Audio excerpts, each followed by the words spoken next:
6, 5, 4, 3, 2, 1.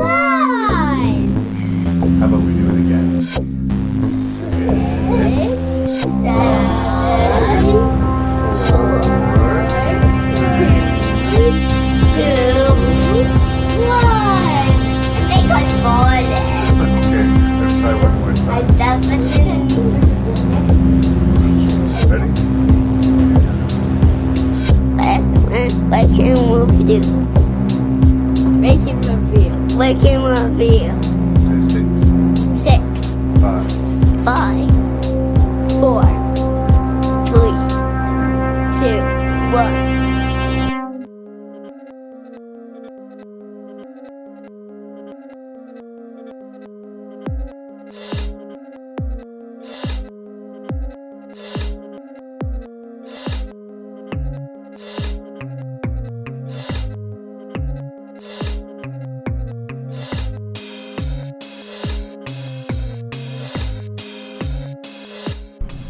So what's a bunker episode? Is that what you want to know? What's this bunker thing all about? Well, look, I think we can all agree that the year 2020 was a huge shit show. It was for me, it was for you, it was for the rest of the world. But not all of us were able to lock ourselves into a bunker for 31 days in October and force themselves to watch 31 movies, read 3 books, and watch the entire first season of the Twilight Zone. I believe that's something like 36 episodes, by the way. I maybe didn't literally lock myself in a bunker. I was in a symbolic bunker where I watched a movie every day and I made notes and I got real ambitious and tried to compile as much stuff to put into these episodes as possible. So you might get some appearances here and there from Rank and Review guests or some clips and some fun audio. But the reason I'm doing this was A, to challenge myself, and B, because in the age of COVID, it's been harder to get guests to the show. So this series of episodes of Rank and Review is going to have a lot to do with just your host and random Canadian, Larry Parsons, slowly going crazy as he overindulges in genre pictures. So yes, this was all made in October of 2020, but the episodes are being put together and they'll be coming out. There should be 5 of them unless I get really a negative feedback. They'll be spread out over the next several months. This first episode is called Cheap Thrills. And the theme going into Cheap Thrills was movies that were made very inexpensively, but also on some level feel cheap. From the 1st of October, Subspecies. October 8th, Two-Headed Shark Attack. October 13th, Between Two Worlds. October 18th, Seven Below. October 25th, The Plague. October 29th, Darkwolf. And I'll be doing a bonus review from October 11th of a new, not cheap movie called You Should Have Left. You Should Have Left. I hope you bear with me for this very experimental episode of Rank and Review. Chaos is only a few moments away. We're all just barely clinging to sanity. And these episodes are evidence to these facts. Good luck. I hope you enjoy it. Thank you so much for listening to Rank and Review. Send your feedback to ranknreview@gmail.com. That's ranknreview@gmail.com. The website is ranknreview.ca. And there's plenty of other great podcasts for you to fill your ears with. Let's see, there's the Terror Table podcast. There's the Shelf Shedding Movie podcast. There's Cobwebs, the Gothic Cinema podcast. A Lifetime of Hallmark is another good one to listen to. And of course, Welcome to Riverdale. Please consider supporting me.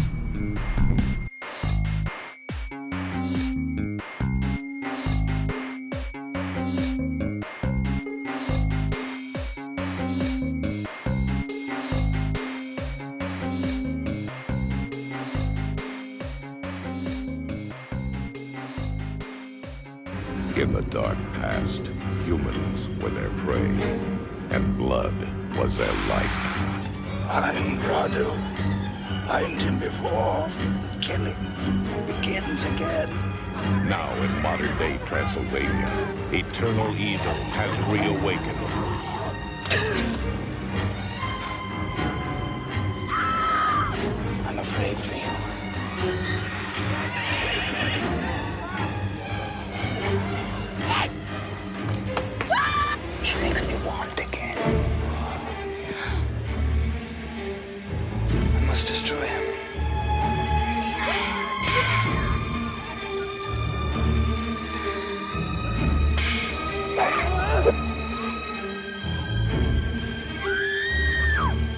Subspecies, starring Michael Watson and Angus Scrimm of Phantasm.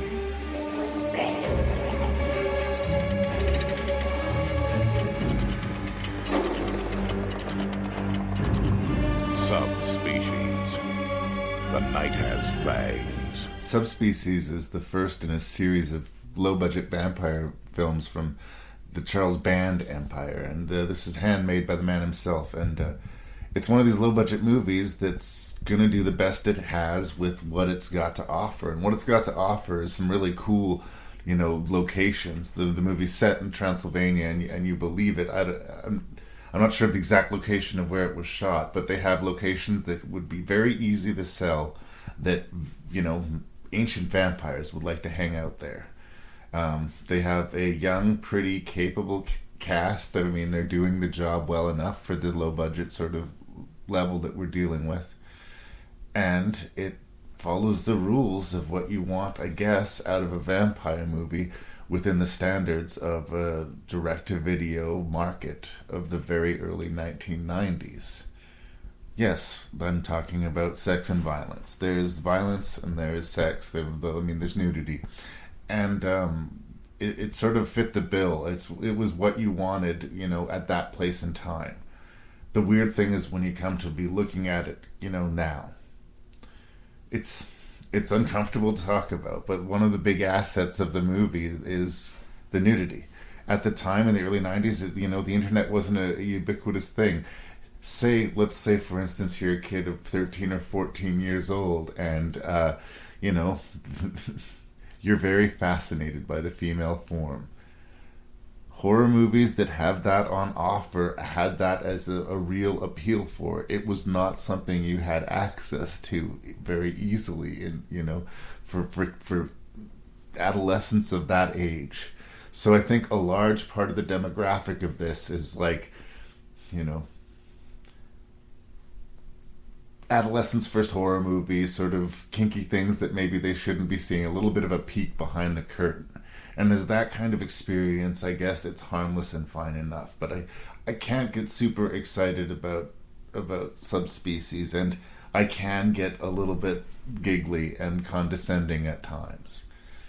It has Angus Scrimm for a very, very short time at the beginning of the movie to set up our story, as he was the patriarch of this clan of vampires, and he wants to hand down his bloodstone relic to not his firstborn but his secondborn son, who's a good vampire, because his firstborn son, he's a bad vampire, and he talks like this all the time, which I guess is expected, which that's what an evil vampire is supposed to sound like. But I mean, as much as people, there's a cult thing around this character, I think he's maybe pouring it on a little bit hard.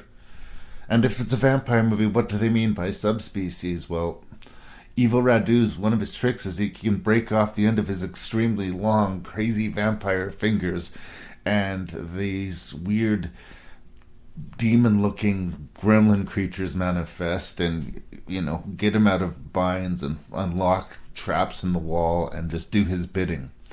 And it's weird. The special effects haven't aged particularly well, but I guess they would be quote-unquote impressive considering the budget of the time, maybe? But their presence in the movie is so peripheral, and they stand out almost like they're an animated feature, as much as they would as if Tweety Bird was landing on somebody's shoulder. They just don't quite fit in with the rest of the world that's going on. I'm not quite sure, though, why the whole franchise is named after them. Maybe I'll have to press forward with the franchise to find out, but in this chapter anyway, they're an interesting and I guess the purely original affectation that this movie has to offer. It's another vampire movie, is what I'm trying to say. But I mean, the whole theme of this episode is cheap thrills, and they use what they had to help sell the product. Angus Scrimm has a cult reputation from Phantasm, so maybe people will be into that. Vampires are ubiquitously popular. I've talked about it all the time, and zombies might be getting there because what we once thought was a trend in zombie or a zombie craze is going on for well over a decade now. So maybe zombies have reached vampire status, but it seemed like most horror monster movies kind of had peaks and valleys. They came and they went. There was a phase of this, there was a phase of that. But vampires just always, there was always going to be another vampire movie coming around the corner.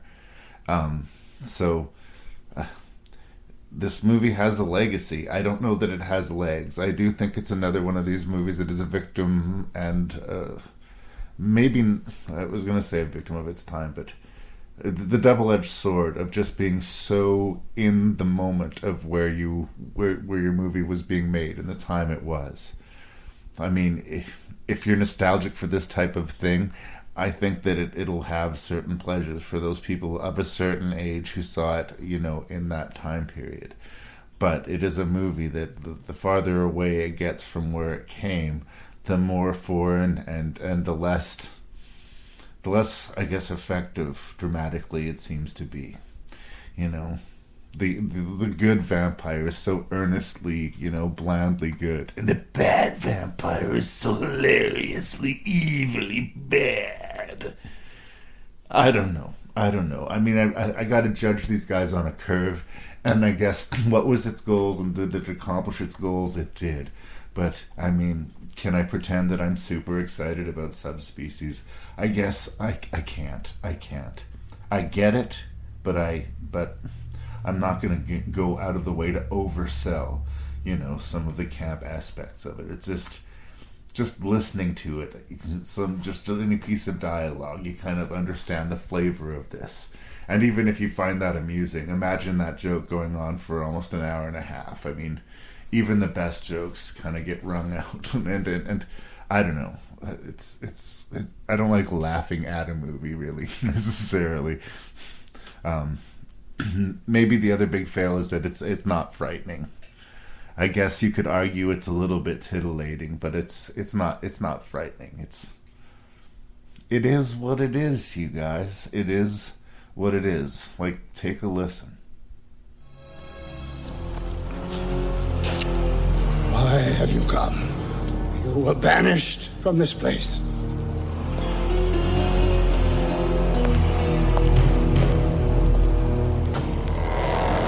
The night of the festival approaches. You summoned my brother home from abroad. Did you think that I would stand by and let him assume the mantle of power?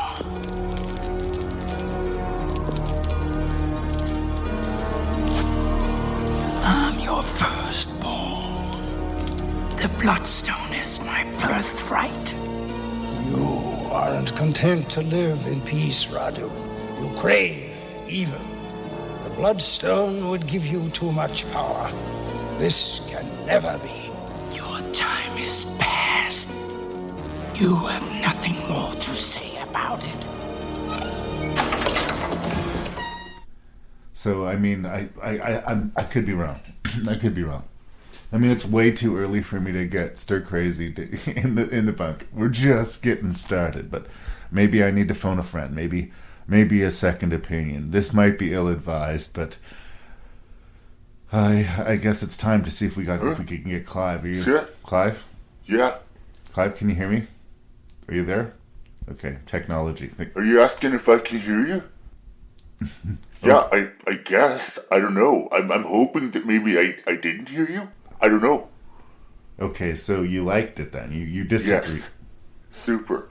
Super. Look, Larry. Are you okay, man? Listen, seriously. 2020, it's been a kick in the nuts, like it's been a kick in the nuts twice, right? Maybe even 4 times. Wow.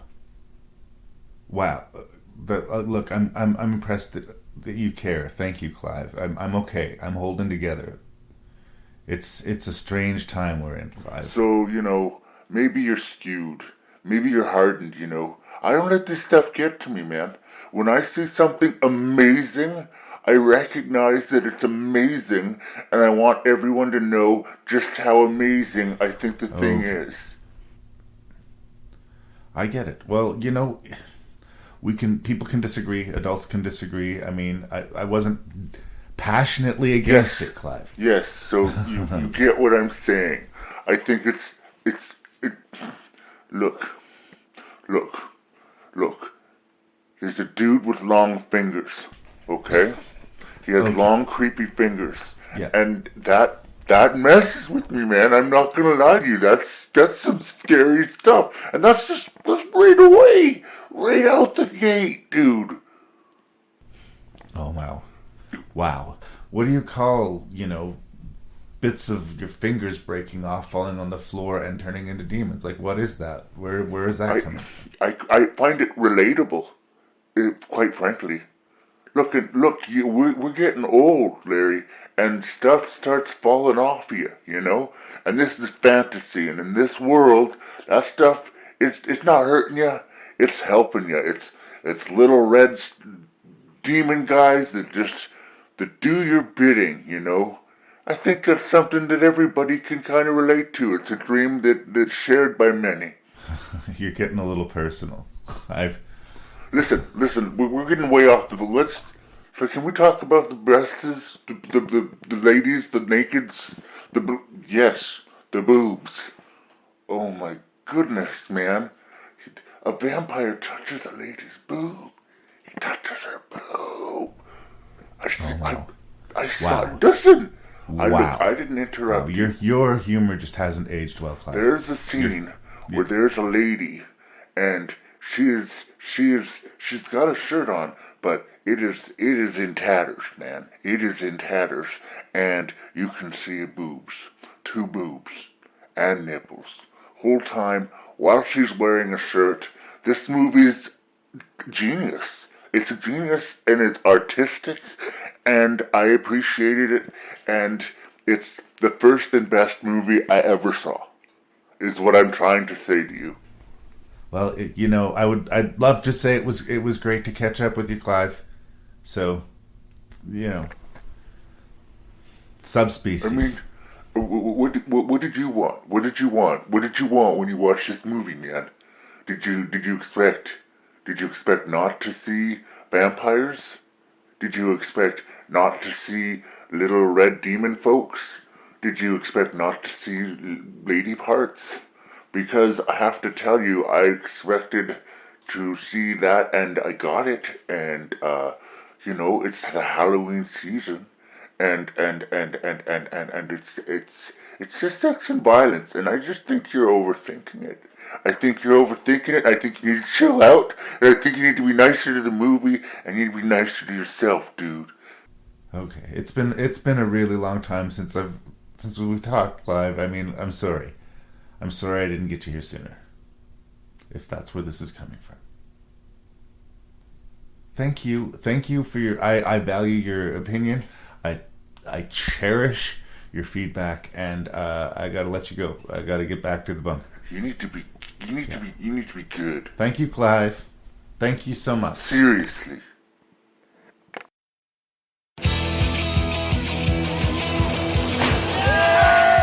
Look like co-ed's gone crazy. They're still college students, Laura. You can't change that. I told you this semester would offer you educational opportunities beyond your wildest expectations. First group, let's go. Woo! Spread out, but stay in this area.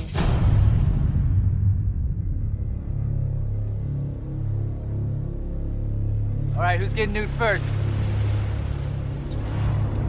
Is this more of what you had in mind? This is exactly what I had in mind.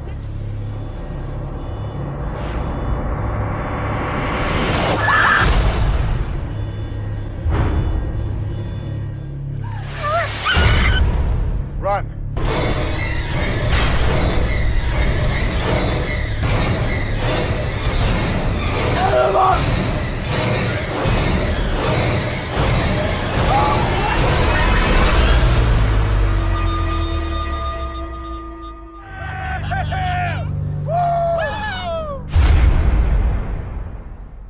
First of all, boys and girls, can we talk about Asylum? Asylum Productions. I believe they actually do a lot of work in Canada. I hope I'm not wrong about this, but they are super, super low-budget filmmakers, and they're sort of proud about it. We're going to do big-budget ideas with a tiny budget, and there's plenty of film companies that will do the same thing. Charles Band Enterprises, which are responsible for Subspecies, is another one of those. The Troma Enterprises is another one of those. An Asylum, like Troma, is one of those companies that I just tend to want to avoid. I am not even going to say usually, I am consistently disappointed by the quality and the execution of their films. And I know I'm supposed to laugh and shrug and roll my eyes and giggle because look how cheap they are, look how obvious they are, look at how kitschy they are, Two-headed shark attack. What do you want out of this movie, Larry? Well, I'll tell you. I wanted to have fun. I wanted to be entertained. If not scared or thrilled, I wanted to laugh and guffaw. And I wanted to have characters that I liked and cheered for. And I wanted to like the movie in spite of its silliness, not hate it because of its silliness. And I haven't seen an Asylum movie that's really managed to pull it off. Like, there's been a couple of their zombie movies which I might sort of shrug off and say, I guess for its amateur execution, it has its moments.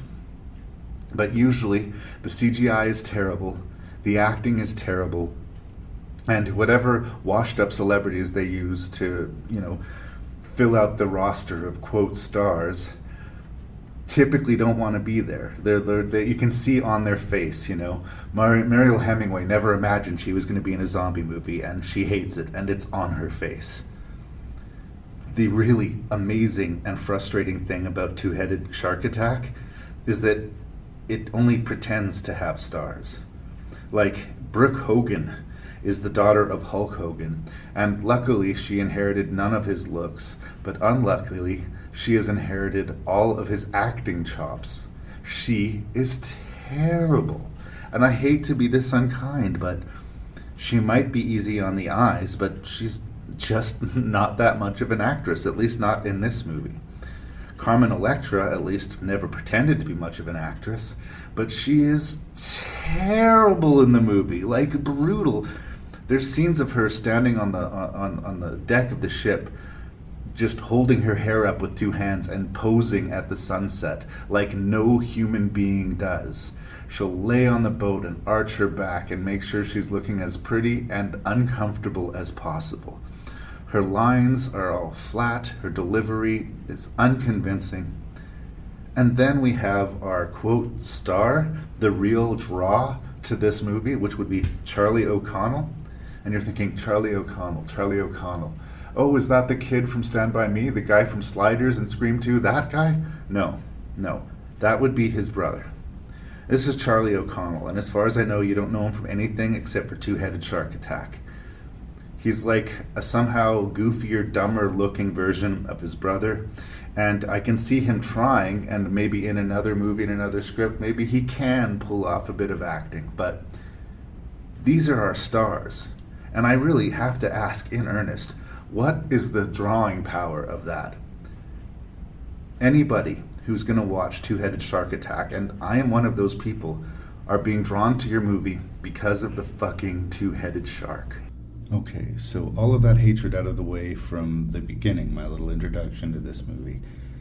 Well, what does it have going for it? It's a cheesy B cheapo movie, and it knows that it's a cheesy B cheapo movie. I'll give it some measure of points for that. A group of students who are being educated on a boat find a strange carcass floating in the water and a little atoll that they need to stop at to fix their boat and just acquire some supplies.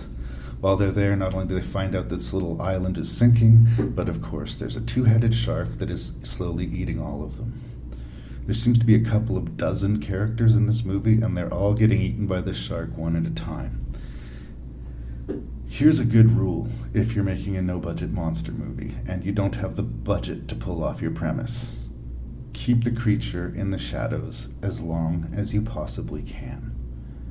The writer and the director of this particular movie were able to keep their monster in the shadows for about the first 55 seconds of the movie. We see the shark right away, it looks terrible right away, and we're right away like, this is the movie that we're watching. And I guess on one hand I can say, well, thanks. I mean, if you know that you're hating this right now, you can just turn off the movie and not waste your life with it. But come on, you guys.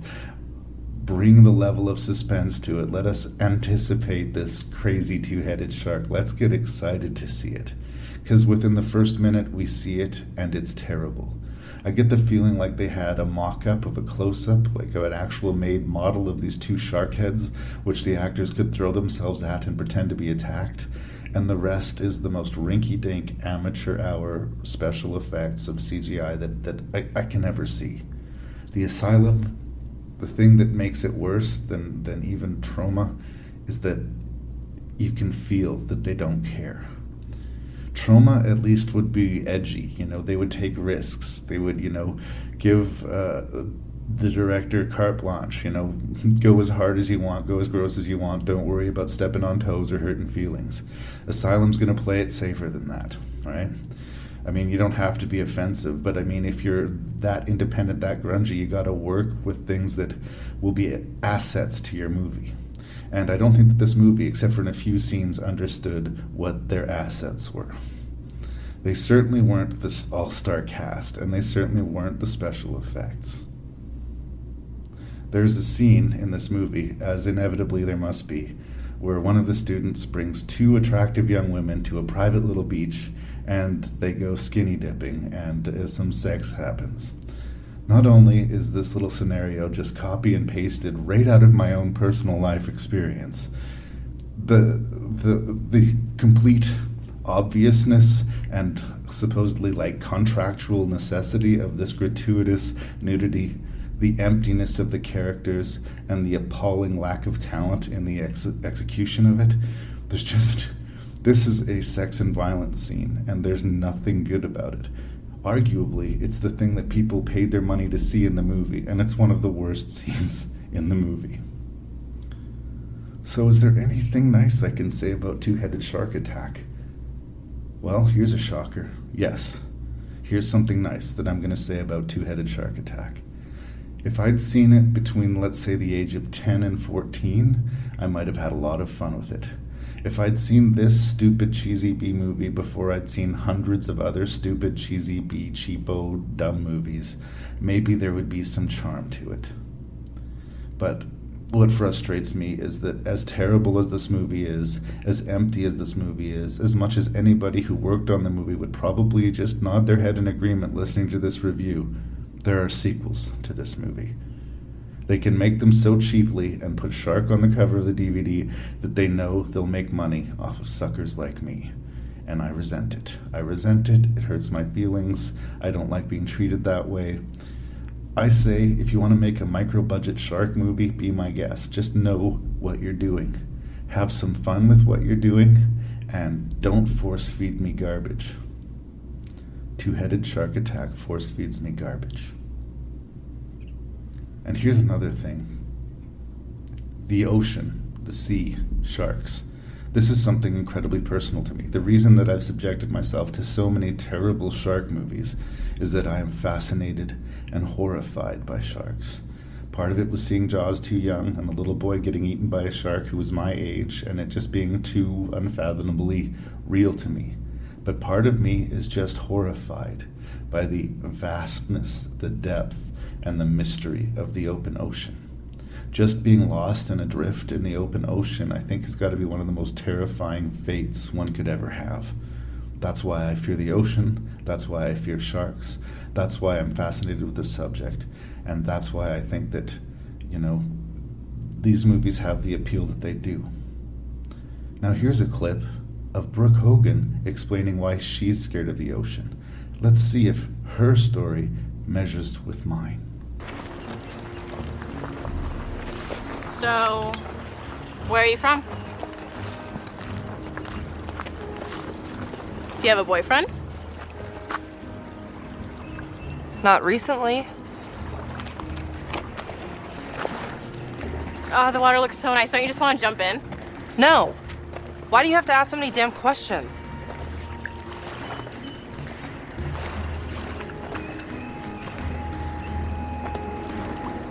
Okay, look, I'm sorry. I didn't mean to snap. A little freaked out by the water, that's all.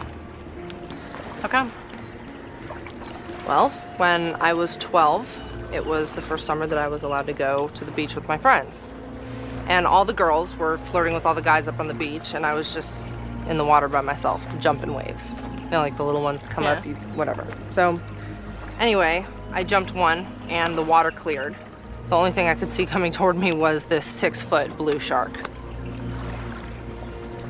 Circled around a few times, came about 3 to 4 feet in front of me, and then just swam away. Guess it lost interest. You're lucky.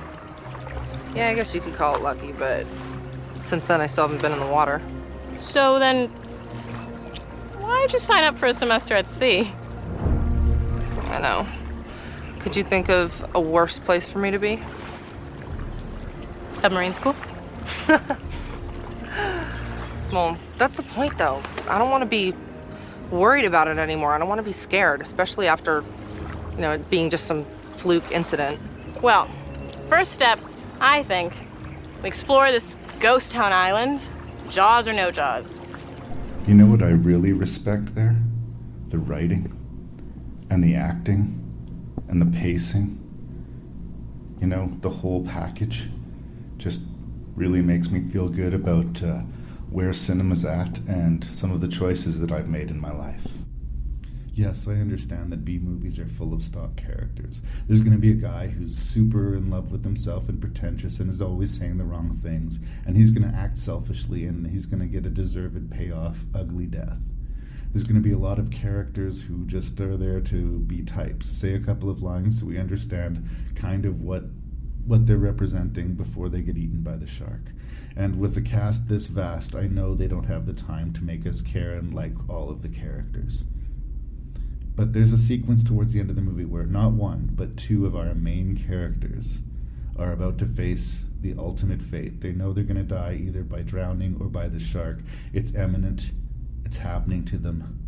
And in that moment, Charlie O'Connell and Carmen Electra look at each other, resigned to their fate, and they embrace. And I don't believe it for one fucking second. And there's still a lot of movie left. That's not even the climactic moment of the movie. I suppose just with its ragged kind of charm that it has and the momentum that it has, like I said, if you'd never seen a movie like this, you might be able to sort of chuckle at it, but I don't think you'd be laughing with it. You would have to laugh at it. Asylum, please, as a lover of horror and a lover of sharks and a lover of zombies, just stop. Stop what you're doing. You're doing it wrong. I will make excuses for shark movies. I will make excuses for terrible shark movies. This movie offends me. It hurts my feelings that this movie got made and good movies did not. Unless you're as crazy as I am, please never subject yourself to two-headed shark attacks. I need your help with my daughter.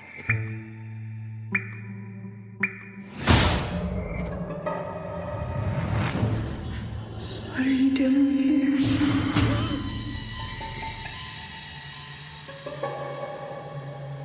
Without your help, my daughter would be gone now. Try and get some rest. I brought her back. You brought someone back.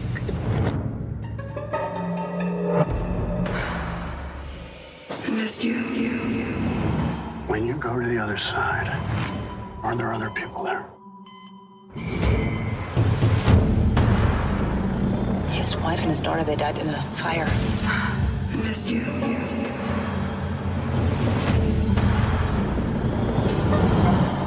It's me.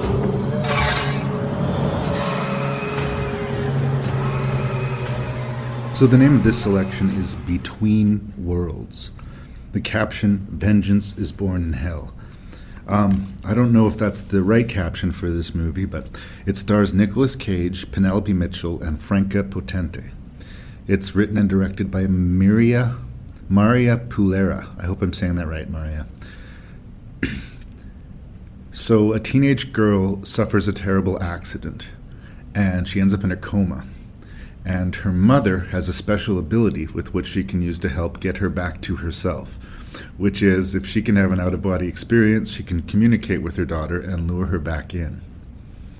Nicolas Cage thinks that he's rescuing Franca Potente from someone who is assaulting her, and his act of would-be heroism sort of entangles him with this mother and daughter.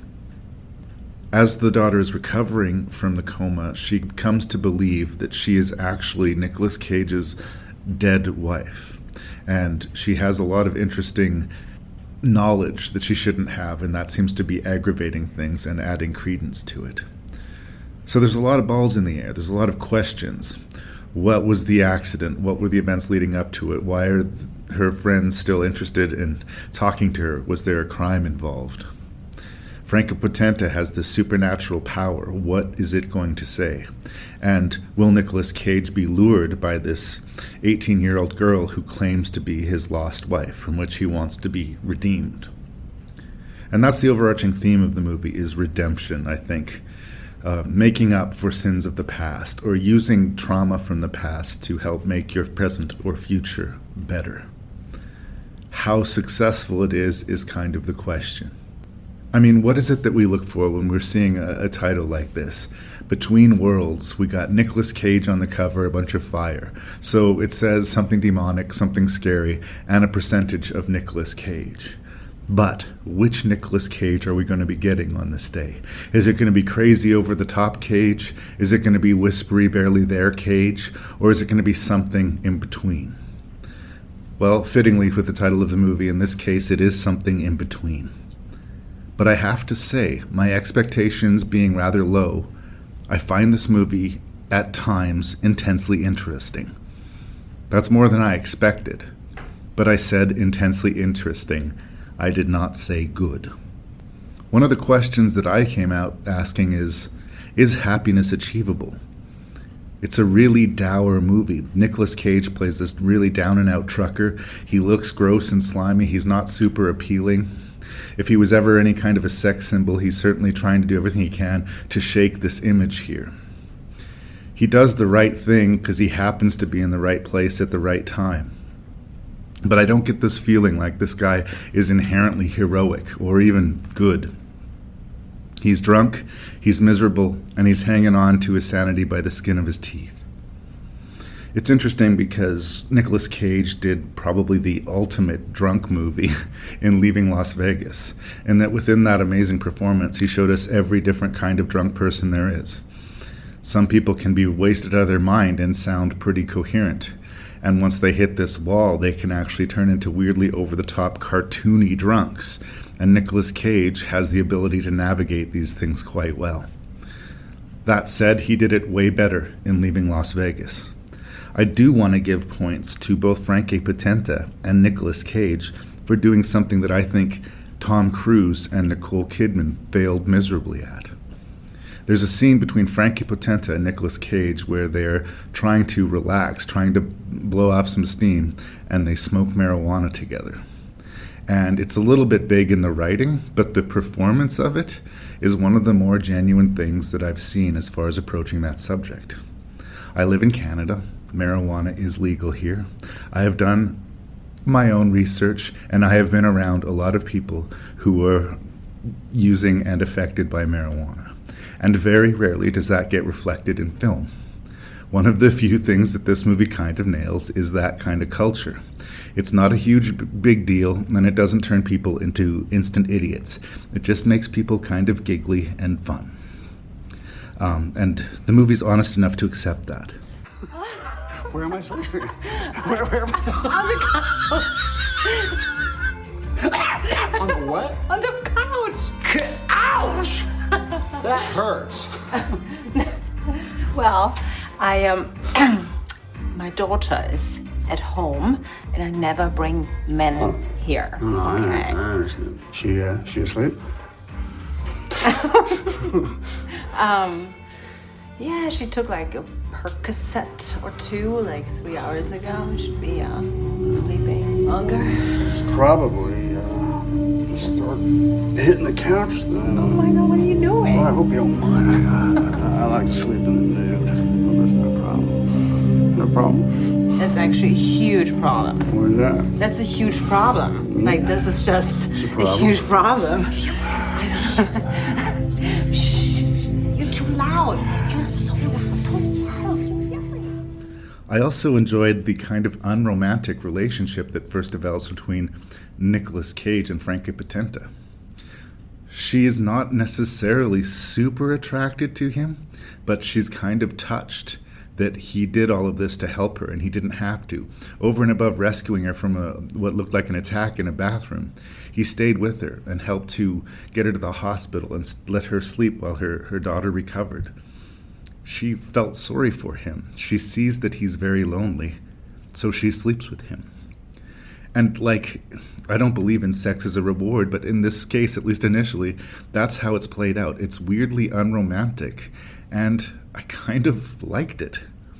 It also sort of shakes the foundation of this sort of romantic idealism that I have for a lot of, it's written and directed by a woman, and I guess we expect women to be looking for that more romantic angle.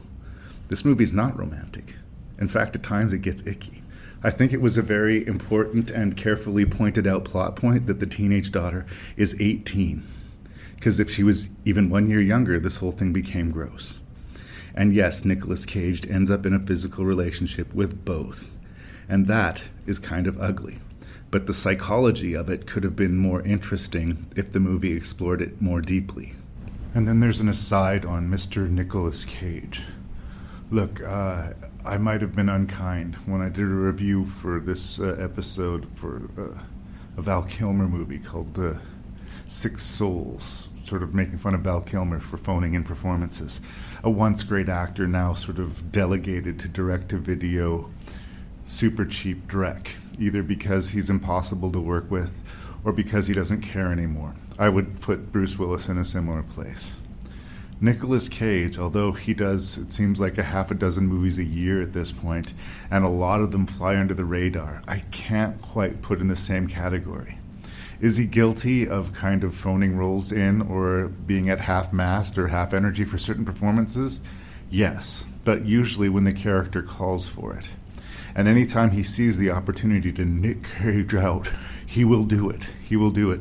And he picks, well, let's be fair, he'll take pretty much any project that comes along. But he tries. He's invested. And for that, I appreciate Nick Cage. I find a bad Nick Cage movie is easier to watch than a bad Val Kilmer or a bad Bruce Willis movie. But when I say something like that out loud, it makes me wonder, do I watch too many bad movies? Another thought on the idea of eroticism or the erotic thriller or the erotic supernatural thriller, which is what Between Worlds sort of seems to want to be. It's not supernatural, and it's not super erotic, and it's not super thrilling, and it's not super romantic, but it is a little bit all of those things. So I think the fact that the movie was undefinable might have hurt its audience a little bit. But it is interesting, perhaps more interesting than good. But if they were going for eroticism, I think that they needed to handle it differently, and that maybe the trucker vibe, the gross sort of gungy vibe that Nicolas Cage had might have been dialed back a little bit. It's also just uncomfortable that the eroticism would be flowing from this gross trucker guy sleeping with this woman and her teenage daughter. As far as love triangles go, that's a little on the icky side. So I think in the end, the movie might have a bit of an identity crisis, It's hard to get turned on by something which is fundamentally gross and tragic. I mean, these are characters making bad decisions, and we're kind of witnessing them. So I think that might take the thrill out of the eroticism. There are other things working against the movie as well. There's a Baldamenti score that just sounds like leftovers from the Twin Peaks soundtrack. I'm not necessarily all against Twin Peaks, but don't remind me of Twin Peaks if your movie isn't expressing that. Between Worlds does not have a quirky sense of humor. It does not sort of play in the margins. So pretending to put us there or using music to suggest that just seems incongruous. There's a scene where we find Nicolas Cage and this teenage girl in the burned down remains of the house he used to live in. And as much as that's a dramatically potent place for the scene to take place, in the real world, the carcass of this burned shell of a building would not just be standing there. He doesn't have this, like, symbol statue of the life he lost. And it's just one of these heavy-handed things that kind of made me wish that the movie was just a little bit better than it was. The thing is, the movie has a really solid premise. It has a really solid cast, and there's something really interesting about it. More interesting than good. But because I came into this, and because this whole list of movies I've been reviewing for cheap thrills has set the bar pretty low, I think there's enough interesting here that if you're a Cage fan, or if the idea of Frankie Potenta, seeing her in a new movie, she seems to have disappeared for a while. I mean, yeah, it was very easy to get my hands on. It was $5 at Walmart, and it passed the time. Will it linger in my memory? Well, I don't think it will. I really don't think it will. I started getting bummed out when characters were making bad decisions, so I guess that meant I was invested, When Nicolas Cage started making bad decisions after making so many good ones, even though he wanted to succeed and he was so drunk and miserable, I felt bad. I felt even frustrated. No, that's the wrong move. That's the wrong move. But that's not indifference. I wasn't bored. I might have wanted the movie to be better than it was, but I was never bored. Strange but true, this direct-to-video Nicolas Cage thriller, of which there seems to be 5 a year, may end up being the best of this bunch. Sad but true. So then we get to the ending. They go for a really big tragic ending, and some of it with the fire effects, because of their budget, doesn't look as good as maybe I would want it to, but it looks good enough that I would give it a pass. But the movie decides to go back for one more piece of plot point. Plenty of thrillers will want to give us this extra scene at the end, this little, the evil was not really destroyed, or the motivation of the character was not what we thought it would be. This movie ends on a completely unrelated, it seems, flashback to Nicolas Cage's character as a child. And as a stinger final moment of the film, it's terrible. If I could take scissors to this movie, I would lose that last scene. But the rest of the movie works enough. I've actually been seeing things. You saw like a little boy like this? It was his face assigned the mirror. I saw this little girl. Look, something's happening in this house. The longer we stay, the more in danger we are. This is your home. You're not leaving. You think that any of us are gonna make it through the night? This is my sanctuary. Your souls belong to me.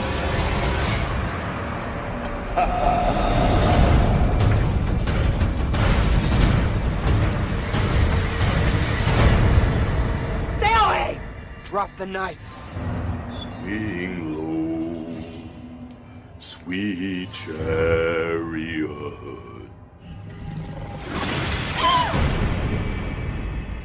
Seven Below is a horror movie starring Ving Rhames, Luke Goss, Rebecca DaCosta, and Val Kilmer.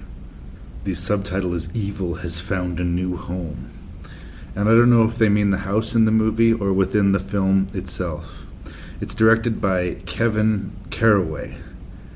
It's an hour and 34 minutes long, which, as I say that, is hard to believe because of the many problems that I'm going to talk about in this movie.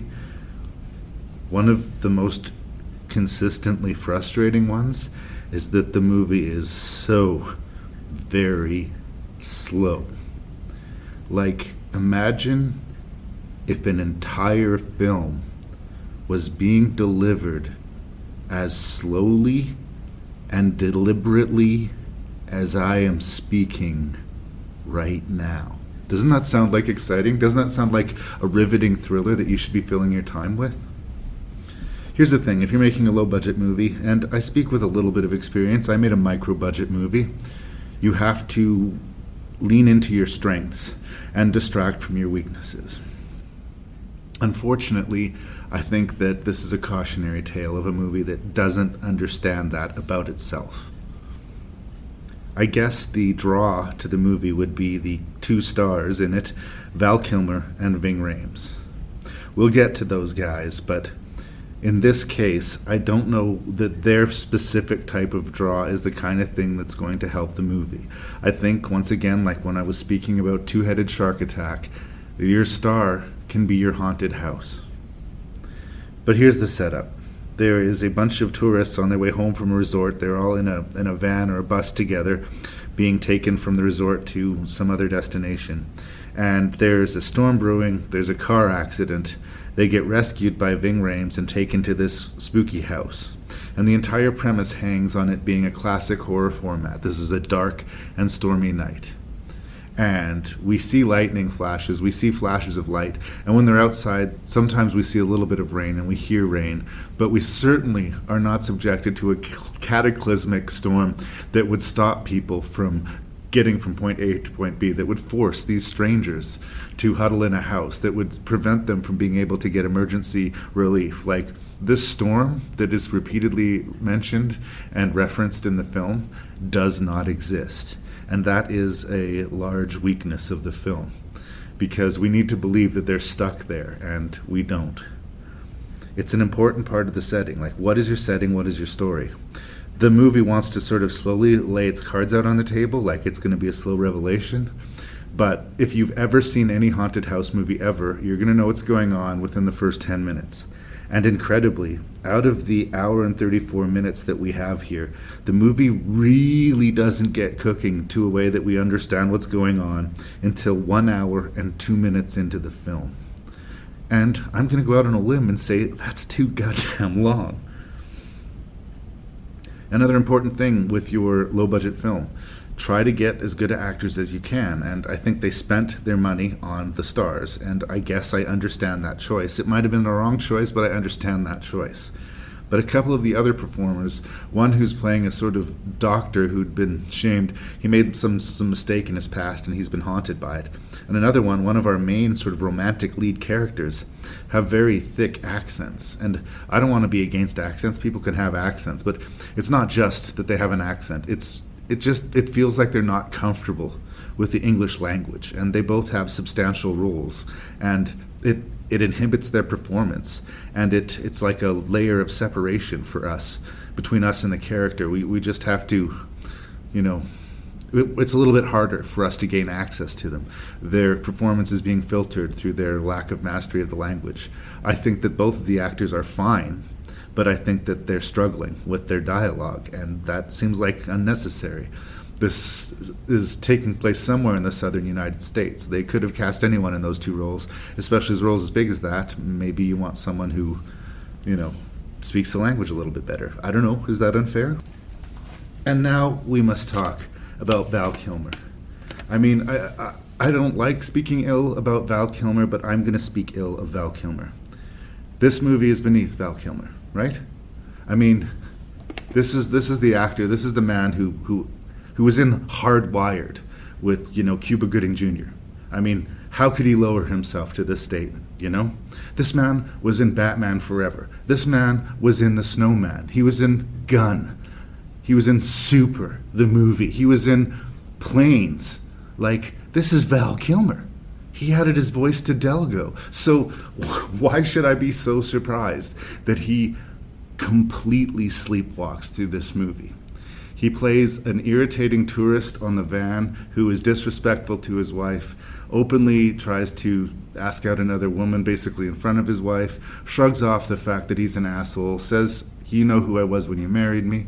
In a weird way, it's like Val Kilmer is playing his reputation in this movie.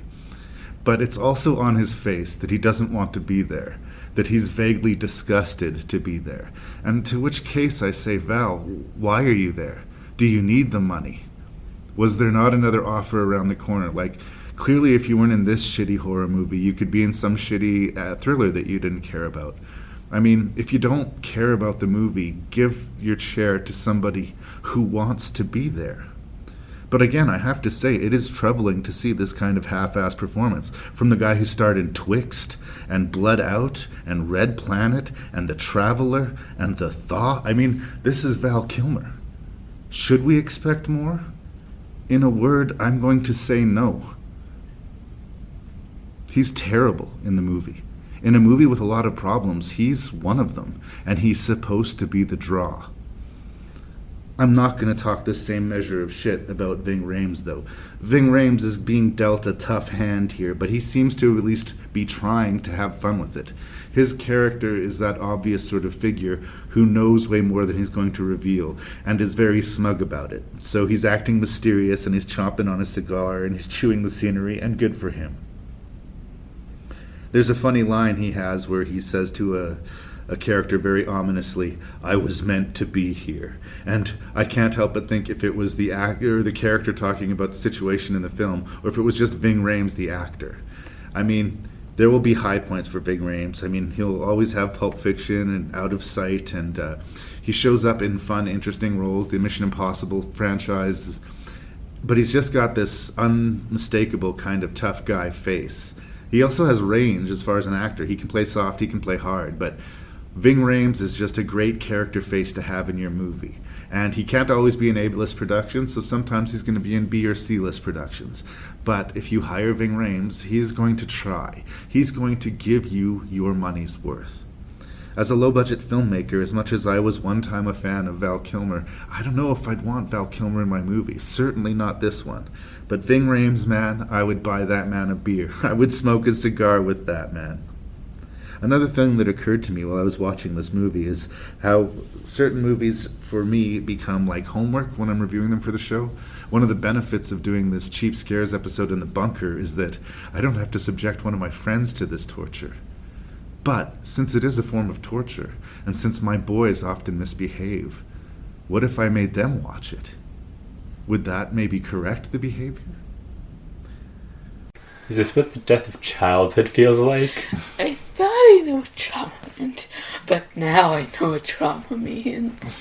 That was so bad. I don't know what good is anymore. Is 13 too young to start drinking? I've been tasting blood ever since I watched that. I can't hear certain sounds anymore. I'm terrified of and for the world. Dad, was I born a fool? Or have I been made one? So if you're making a horror movie and it's going to have, twists to it and a climax and an exact sort of exciting payoff, it can't be a movie that we've seen hundreds of times before. Or if it is, you can't act like you're being clever or that the reveal is amazing. That's certainly the case of this movie. It was supernatural history repeating. And, these characters being whittled off one at a time and using great strategies like let's separate as often as possible. Everybody's seeing crazy stuff and the crazy raging storm is going on outside. So let's just go to our separate creepy corners of this house so we can have our experiences. And again, I keep on going back to this fucking storm, but the climax of the movie takes place in a graveyard, okay? A graveyard that is bone dry. Outside, we can hear everybody, we can see everybody. There doesn't seem to be any rain, there doesn't seem to be any wind. I mean, come on, you guys, what is the premise of your movie? There's basic things too. The power is out, so everything's lit by candle. That helps you with your spooky atmosphere, but it hinders you in other ways. Like they shouldn't be able to listen to the radio to get news report about the non-existent storm because there's no power. This is very standard, proofing of your screenplay and story. Did nobody on set pick up on this? I don't understand. I don't understand. Part of the sin of, this movie, of this 7 Below, is this deserves the direct DVD obscurity that it has. Maybe it's somebody's favorite movie, but that person would have had to have never seen a horror movie before and lived an incredibly sheltered, unhappy life. But while thinking about the curse of DVD obscurity, in a way, it has a better seed of an idea than this movie has a seed of an idea for a horror movie. See, because nowadays everything's streaming, but once upon a time, they were direct-to-video releases. They weren't released as wide as other movies. They were distributed from smaller companies that rose and fell and disappeared. So why couldn't there be some obscure DVD, some old horror movie that is so fucked up or so bad that it has supernatural after effects on you? I wish almost that was the case with this movie, but it's not. But that idea, the premise of that, maybe it's borrowing a little bit from The Ring or something like that, still more interesting than anything that was going on in this movie. I hate picking on low-budget films. Like, I want to, count myself as a low-budget filmmaker. I've made a movie. I know just how difficult it is. I know how hard it is to make, how hard it is to get distribution. I know. I am on your side. But Seven Below's not worth visiting. It's hard to even talk about it. I'm glad that I didn't have to subject anyone else to it, but I'm sad not just for me for watching it. But somebody's life was put into this movie. Somebody put their back and their heart and their soul into this movie. And I wonder if even they think it's of value. There's a little bit of sex and violence to start the film, then there's a lot of boredom, and then the last half an hour of the movie basically knocks our characters off one at a time until the inevitable conclusion. Whether or not you've seen this movie before, I'm here to tell you, you have seen this movie before. And again, Val Kilmer. I mean, he put his voice in Delgo. In the early days of the 21st century, all the children of the world were struck by a mysterious disease that put them in a deep catatonic state. I will send famine and wild beasts against you. Eric! And they will leave you childless. Something's wrong with my son. Plague and bloodshed will sweep through you. And I will bring the sword against you. I, the Lord, have spoken. It was the greatest catastrophe the world had ever known, until they woke up. What's going on? They're awake, man. All of them.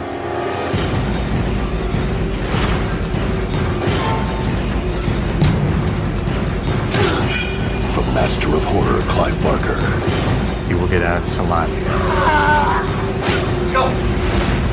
James Van Der Beek. Get down! The Plague on DVD. They're learning. So when I've been talking about these cheap scares or cheap thrills as I call them, I, want to be on side with the movies. I like to cheer for the movies. And that's definitely where I came from as I entered into this movie, The Plague. There were things that got me there. The presence of Clive Barker, for instance.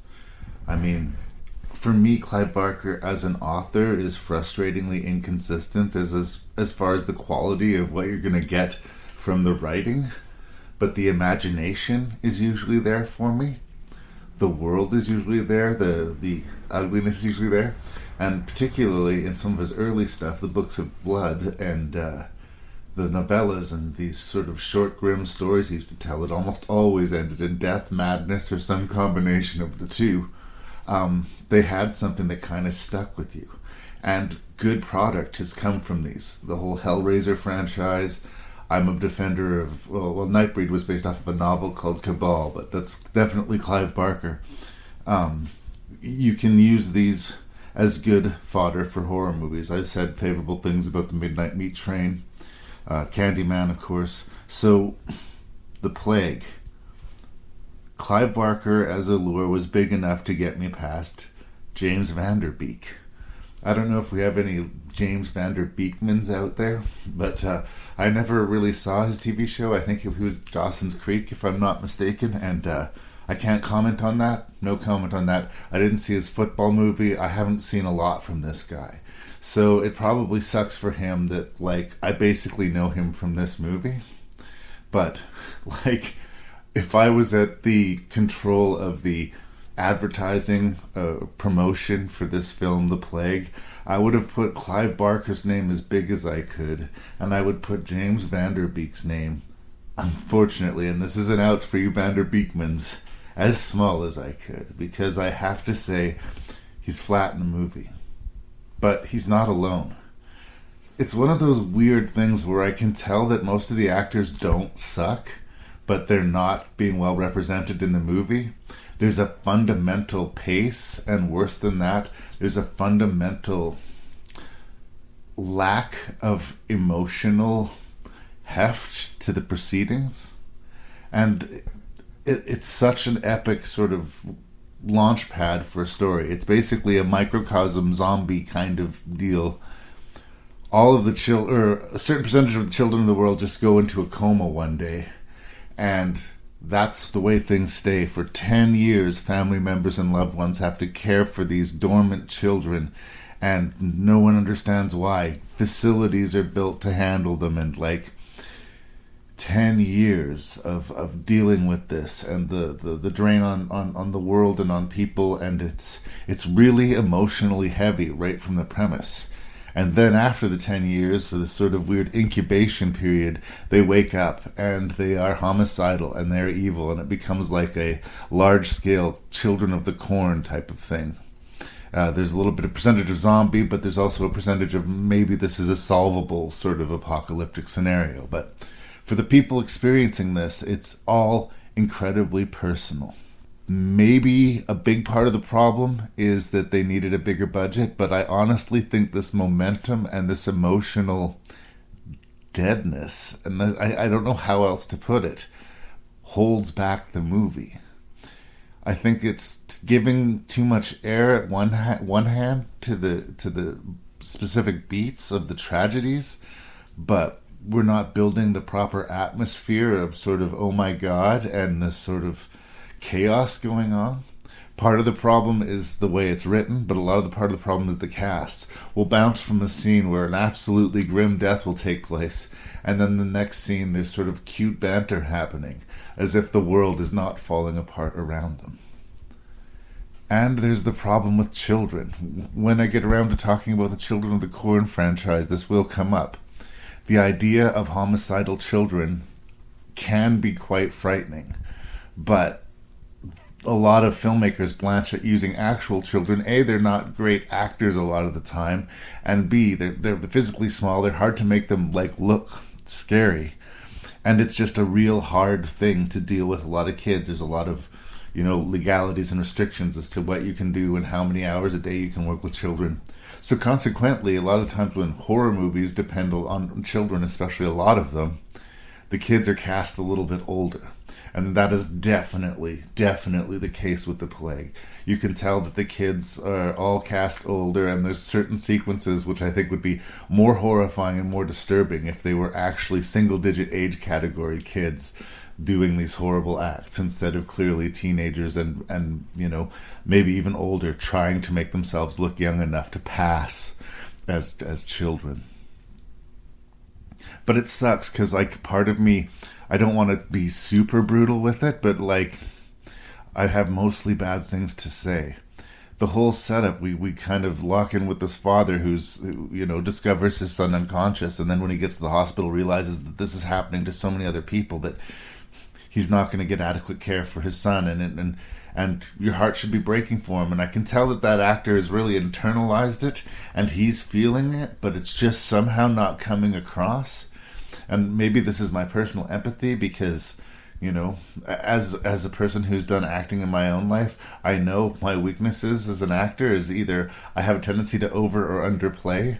In this case, the man was underplaying, and you need to find that sweet spot in the middle. I believed that he was feeling it, but I didn't believe that emotion coming across. And I wish I could just say that was true for that one character, but it goes across the entire film, even in places I wouldn't expect it. Our much beloved Dee Wallace, she of Cujo, she of The Howling, she of E.T., she of so many, genre films, both good and bad. She's to me, some sort of a souvenir or a mascot or a good luck charm for the genre. If you can get her to be in your movie, even for a scene or a cameo, it's gonna make a lot of people smile, as long as she doesn't take you out of it. And she is well cast here. She's playing a mother who's terrified for her daughter, and then so happy when she hears that the kids are waking up, and then of course not able to handle it or in any real way believe it, that her daughter is evil, or that there's some sort of homicidal thing has taken over what was once her child. Dee Wallace, she's always been a really great actress, and you would think like this would lock right into stuff we've seen her do before. We've seen her play, the protective mama bear in like The Hills Have Eyes and Cujo. Like, she can bring it. She can bring it, and she can also be incredibly heartbreaking and sympathetic. And I know she's a good actress, so I don't know why her scenes don't work for me. They're just like everyone else's in this movie. There's just something fundamentally missing of the movie. The soul of the movie is just not present. And it's so close to being a zombie movie that there's a lot for me to want to cheer for, and a lot of stuff that I would forgive, The budget's not going to pull this particular premise off. I've always said you can make low-budget zombie movies, but you have to know you're making a low-budget zombie movie. And you have to, really be disciplined with your cast. And every day that you're shooting seems to go on forever. But moment for moment, these characters are living in fear of their lives, also in sort of shock and despair. All of them have lost loved ones very close to them very recently, and there should be chaos raging around outside, and it's just not convincing. It's like the storm that was missing in that Seven Souls movie. They keep on talking about this storm, but I'm just not hearing or believing that storm. In this case, I keep on hearing about this apocalypse and this violence, and other than a few stray bodies laying here and there, I don't feel it. I don't believe it. And I guess I can go back to picking on Mr. James Van Der Beek. I'm sorry, Mr. James Van Der Beek. I mean, maybe I'll see you in other things and you'll be redeemed here, but the decisions made by the character, and again, his inability to react emotionally to like the death of his father, or the overtaking of his brother, his interactions with his ex-wife, who, like, they're supposed to be bonding over this adventure. This is a classic and kind of cliched idea of every sort of B-movie, horror movie, or action adventure, that somehow the peril rekindles a relationship. The chemistry is not there, and the scenes between them just slow as molasses leaking out of a tree. It's unfortunate. Again, the pieces are there, but there's something that is keeping me away and detached from it, and like, it deserves a remake. It deserves, and I hate to say it in this episode about cheap scares, a better budget and, momentum and emotional connection to the movie. Mr. Van Der Beek, and here we go into some spoilers, decides eventually to take, the sacrificial position. Even though he's been sort of, bullheaded, predictable hero up until a point, he also kind of quits and sits out this, let's go back and get them point, which logically is understandable. We've just gotten away from the danger. Why go back just to fight these kids all of a sudden? Like, again, his character makes the smartest decision as far as the real world, but as far as him being the hero of this, it seems like just letting them go to their death, which is what happens to most of them, seems like a weak moment for him, and his suddenly showing up is not really surprising, nor is it redemptive. And when he gives his life and literally his soul to these children, just so that they will be benign, at least as far as we know, to his ex-wife, because once he's part of them, he has a say in matters in some ways. So some of the violence has been called down somehow, but the movie ends in uncertainty, but I think it's supposed to be sad or spooky or some combination of the both. Like, I should be devastated with what happened to Van Der Beek, and I just not.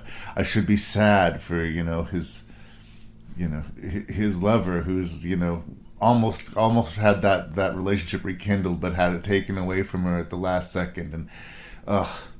And the literary imagery, we keep on going back to the Grapes of Wrath, and references are being made to that, and this character's connection to it. I'm actually weirdly familiar with that book, and because I did a play of it, so an adaptation on the stage for it, and I read the novel in preparation. And I don't know if that's coming from the source material or not, but it's definitely not fitting in the muck of mire of this movie. If you want to make sort of an apocalyptic, fun, popcorn zombie movie, make that. If you want to make a psychological deterioration, apocalypse, everything's gone to shit, do that. But, know what you're doing. It just seemed like the bare minimum was getting done to get through the scenes, but what is a good story and what could be an exciting movie was somehow getting missed in the in-between. It's weird. All the pieces are there, but the movie just isn't.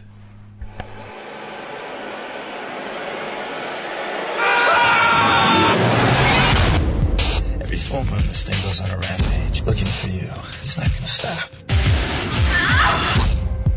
He's a dark prince. He seeks the girl. He desires to mate with her. A homeless woman was found dead, possibly victim of a wild dog attack. It's here. Welcome to the party. I didn't ask for any of this.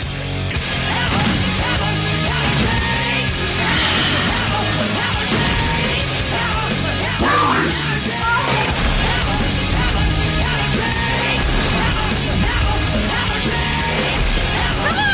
It'll be romantic. Werewolves? Yes, werewolves. They exist.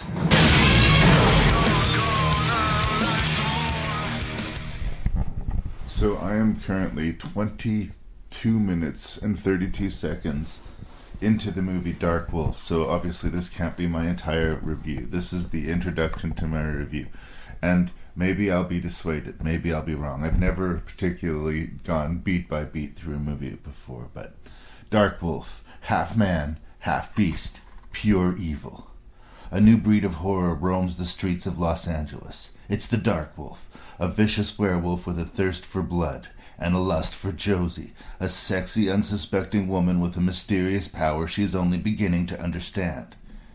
Once the Darkwolf catches Josie's scent, nothing can stop his insatiable hunger to mate with her, and he'll kill anyone who gets in his way.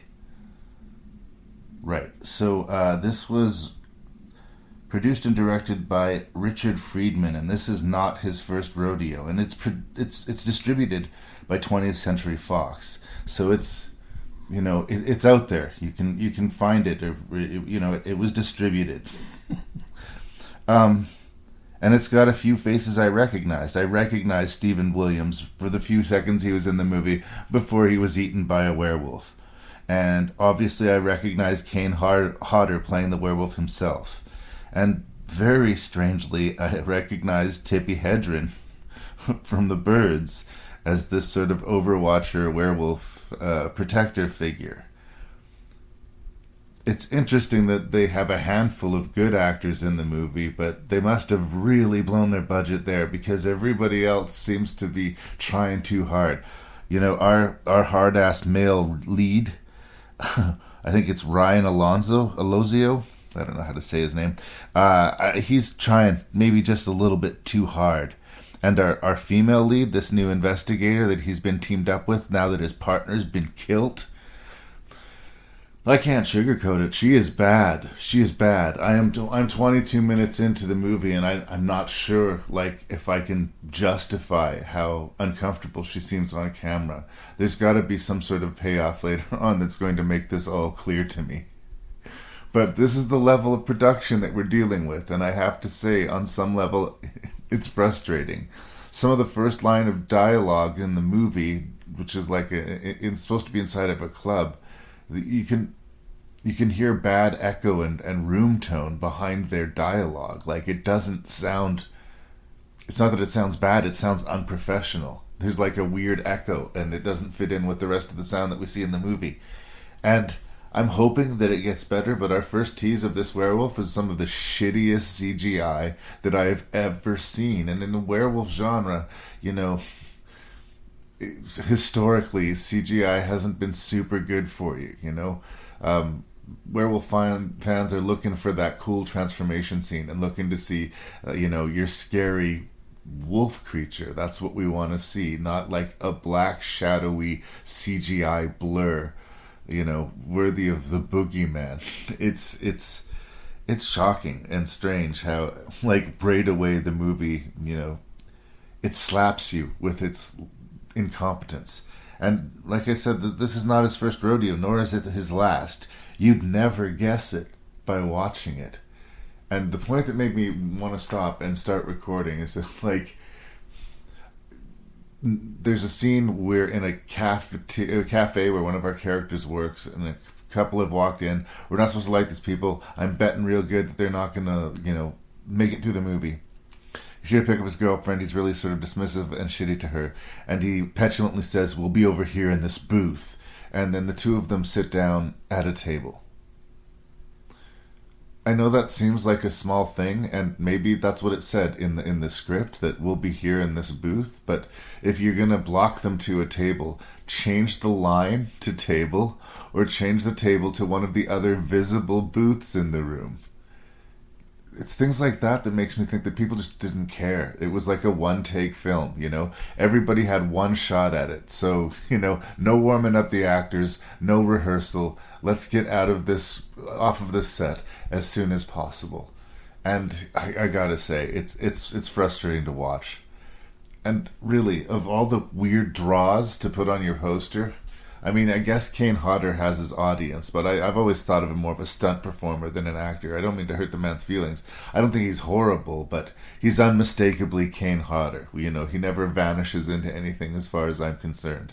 And Tippi Hedren, just this weird grandmotherly werewolf protector figure. You know, I doubt Tippi Hedren, you know, even back in her days dealing with Hitchcock, ever imagined she would be in a movie that opened on naked female breasts in a strip club. There's just, it's so classless to see her, you know, playing this old lady sitting in a back alley, supposedly homeless, but way too glamorous and way too, you know, perfect for the cover that she's trying to keep here. And, yeah, I mean, Tippi Hedren and Kane Hodder. That's a weird mix. I mean, unless some magic happened and they hooked up behind the scenes, which that by itself would be its own different and better movie so far than Darkwolf. Tippi plus Kane. Okay, so I am now 54 minutes and 25 seconds into Darkwolf, and hilariously, just a few seconds after I unpaused the movie, Tippi Hedren's character was killed off. Again, the violence happens off screen, and she's laying in the alley, and her body is discovered. And the partner character, who I didn't understand what the purpose of was, has been bit by a werewolf, and then she gets sent to the hospital, and we don't see her for a long time, and then there's a scene with her in the hospital, and she gets killed by the werewolf, which just makes me wonder why they didn't just kill her in the bathroom of the cafe.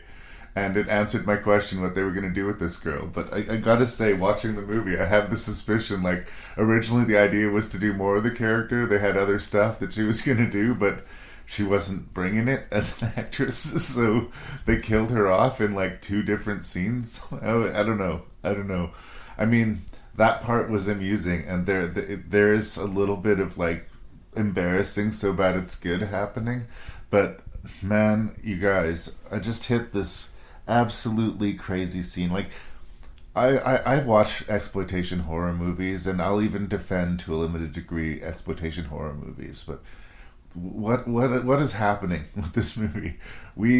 One of the characters is a photographer. We have a montage of him and his buddy after they find this werewolf book, they're inspired, and there's a montage of them prepping these models, and there's been a lot of superfluous titties in this movie, a lot of, like, needless nudity and, like, whatever, roll your eyes.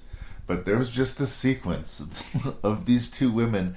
First of all, we had a montage of them preparing for the shoot, and then we have this positively endless softcore porn scene, really, set on a rooftop with these two women dancing about stark naked in full body paint, kissing each other, and this is all juxtaposed with a character we don't care about, who was locked in the basement somehow, very, very slowly being stalked and killed by a werewolf. And the stalking and killing and attack and murder of this kid is being juxtaposed with these two women wolfing out and sexually arousing each other and I guess kissing each other into orgasm. It's a bizarre thing to even have to try to describe to you guys, but like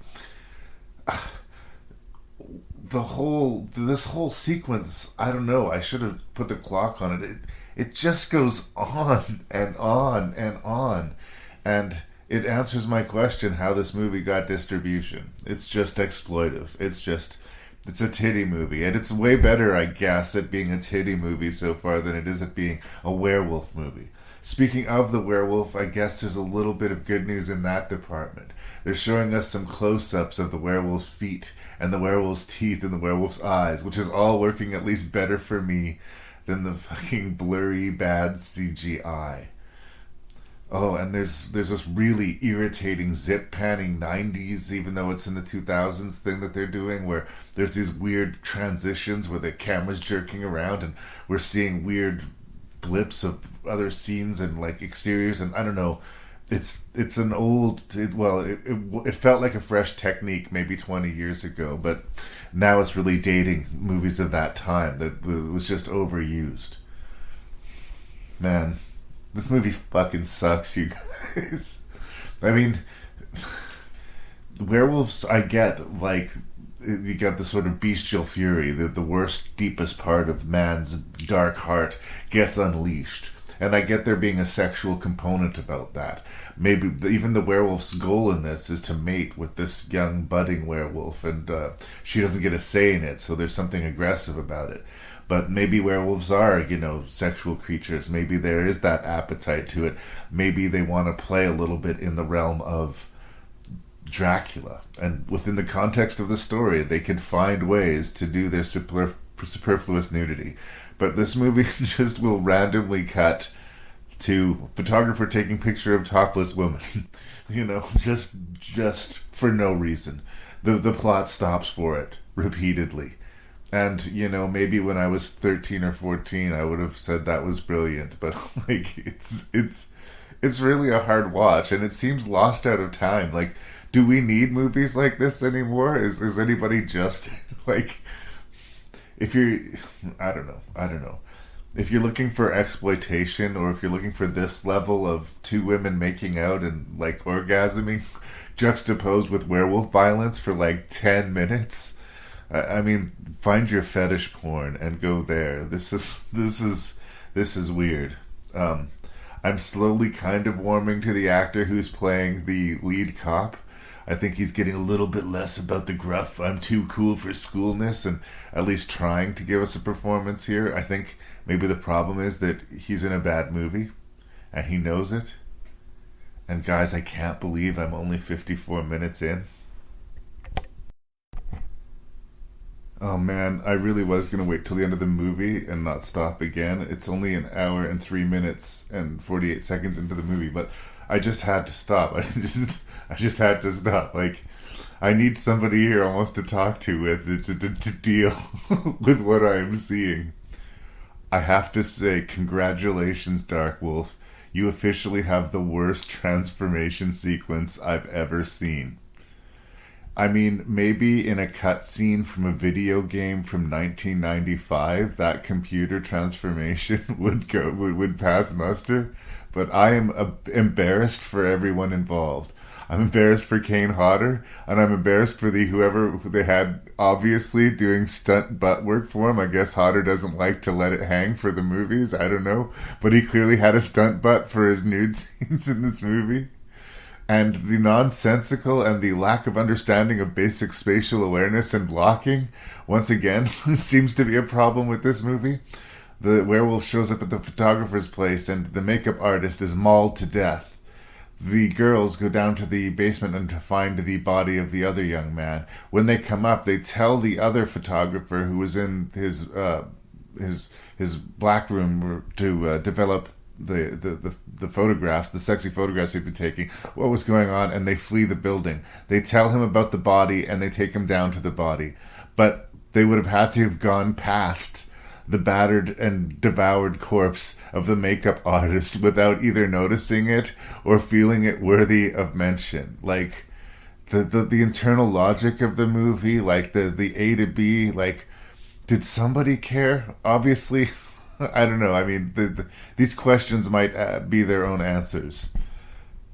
God damn it, you guys. And so endeth Darkwolf. Oh my god, you guys.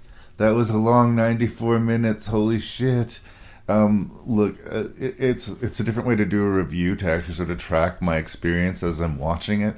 So, I mean, sometimes I make assumptions and I'm wrong. And when I'm wrong about something, I'll admit it. They qualified why they missed the body the first time. They said that they used a different way in. A heretofore unseen and never seen before or since entrance. So that's why they didn't find the body till later. But they did find the body later, gay, whatever. So that was not a really authentic, fair criticism. But there's just so much to criticize. I mean, I said that there was like the worst werewolf transformation of all time, and give them this. They up the ante. There's 3 of the worst werewolf transformations of all time. Again, I go back to the shoddy execution from the sound. There's a scene with 2 characters trapped in an elevator, and the sound just sounds bad. It sounds like they needed to re-record something. It just didn't work. It didn't fit with the rest of the movie. Those CGI effects are embarrassing, and I get the feeling I don't know, the director or the writer must be obsessed with women in makeup. We have a scene where, again, after a terrible CGI transformation, there's a woman who's in a fairly decent full-body werewolf outfit, but she's not really asked to do anything but writhe around. And again, it's another time where we have a woman, she's covered in makeup, but she's fully nude for a sequence for, werewolf reasons. It's not particularly titillating. It's not particularly needed. It's just kind of there. But believe it or not, somehow good triumphs over evil. But all of the steps of this, every turn of it kind of frustrates me. They tried to rip off the Terminator, when the original Terminator, when Arnold Schwarzenegger wipes up an entire police precinct in his attempt to get at his victim. Werewolf does the same thing here, but it's just executed terribly. It's not convincing at any point for any time. And I mean, if you're going to rip off something that, iconic, I think you need to try a little harder. And, it just wasn't really necessary for this particular movie. Know your budget, know your restraints. You clearly didn't have the money to shoot the script that you had. So either make some changes, cut some corners, or for God's sake, try to have some fun with it. And none of that happened, But, at least the emotional heart and core of the movie worked. Man, at the end of this movie, where the woman tells the police officer that he was a great protector after all, and they have a kiss, and he tells one of his lame dad werewolf jokes to her, and it's really charming. I just teared up, because why wouldn't they be together, man? Shouldn't they be together? It's just not fair. And then it cut to Kane Hodder's corpse in the morgue, and again, what a wasted fucking opportunity, you guys. Kane Hodder as a werewolf, a man who is a stunt performer who can wear a suit, that should have been amazing, and it really wasn't. But we'll give Kane this. He left us with the most frightening prospect that this whole shitty enterprise managed in the whole shitty, not scary, not thrilling experience. He left us with the scary, nay, terrifying proposition of a Darkwolf fucking 2. This movie's gross.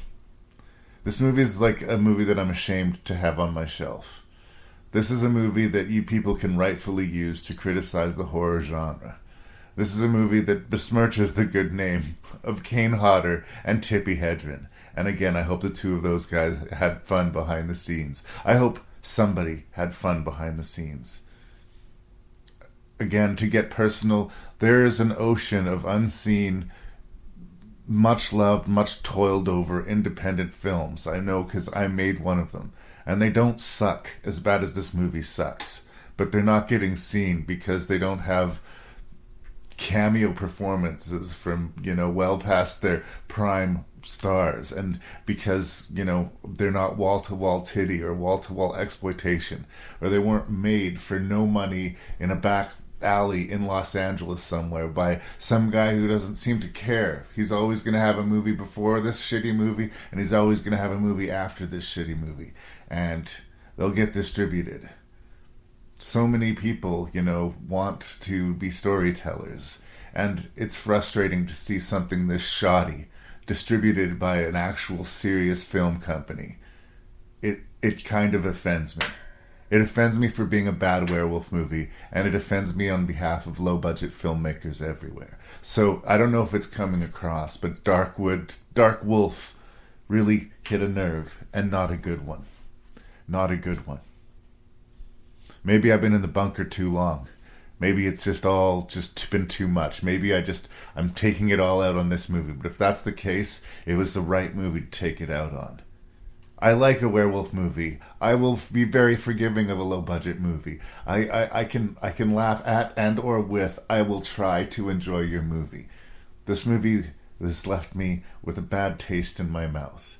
Like, I couldn't believe that for the cheap scares there would be ever a movie that would outsuck Seven Souls. But damn it if they didn't manage to pull that shit off. Fuck you, Darkwolf.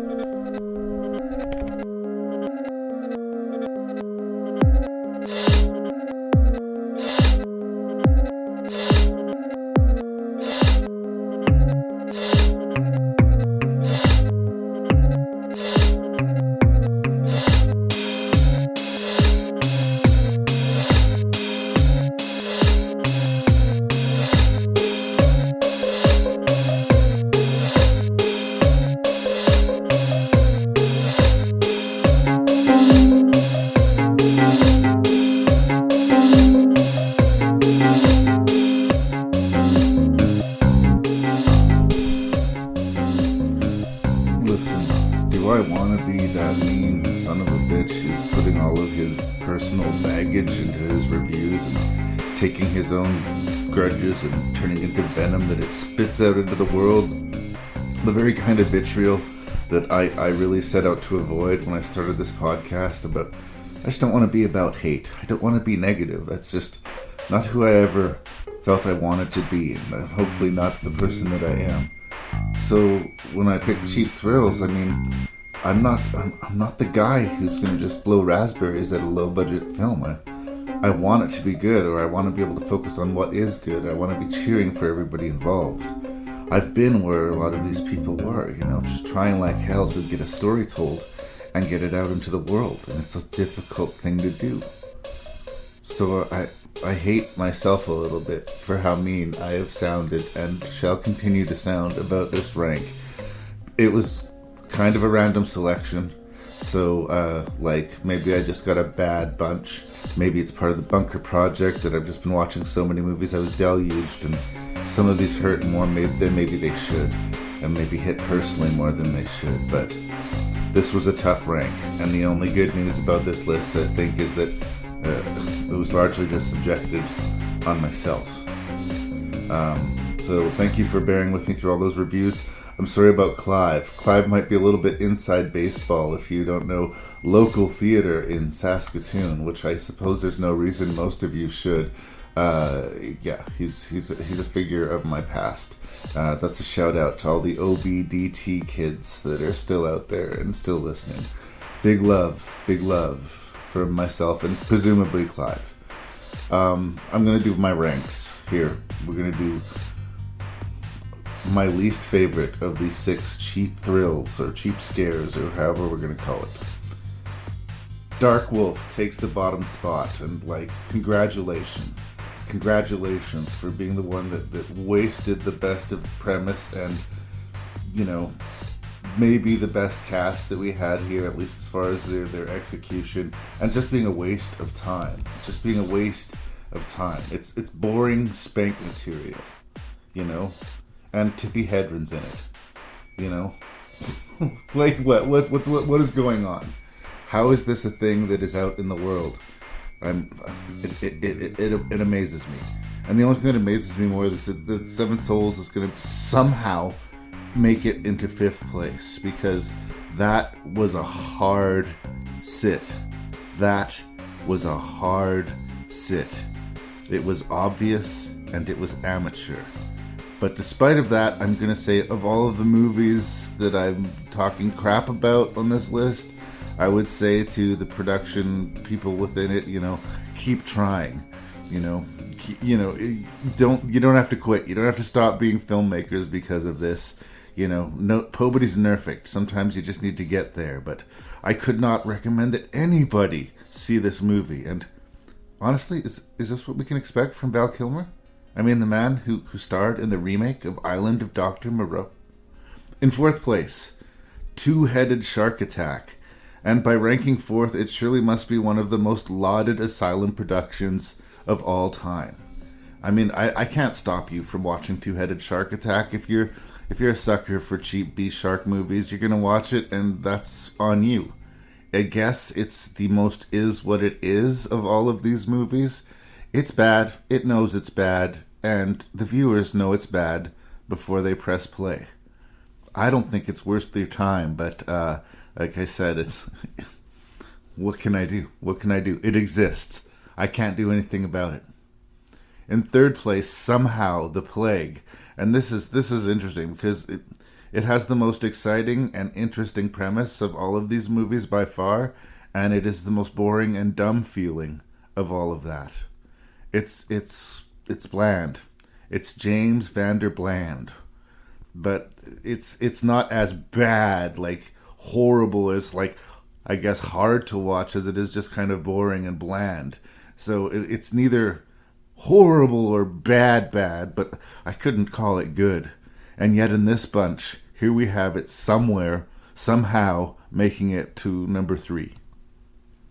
Number 2, Between Worlds, starring the living performance art piece Nicolas Cage. I mean, it's more interesting than maybe good, but interesting was enough to get it to rank high in this list. I certainly don't want to oversell this or any of the movies on this list, but if there was one that, quote, overperformed for me, it was Between Worlds. What sad words to have to say out loud. And number 1, I'll back Clive's play on this one. I guess Subspecies. It is what it is when it is, and it's, in quotation marks, fine. And that gives it 1st place in this episode of Rank and Review. Thank you for listening to the first assembly of the series of episodes that is going to be the Bunker series, the Bunker Diaries. All of these will have ranks, all of these will have 6 reviews, all of them will have sort of different takes and different approaches to how I review them, and most of them will just be solos. So I hope you're liking this, and please send your feedback when you've listened to the whole episode. There's going to be bonus material with each one of these too. For instance, coming up, a bonus review. Not a cheap scare, not in the way that I've implied through the rest of the episode, but a modern scare from a filmmaker I like. I'm going to get into You Should Have Left from David Koepp in just a minute here. So thanks, you guys. Hello?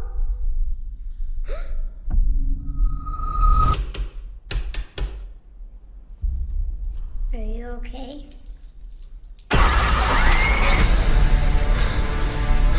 What is this place? There was a different house before that one. What sort of house? Why do people hate Daddy so much? The judge and the jury all found him innocent, but some people didn't believe him. The house shows me. He must be guilty of something.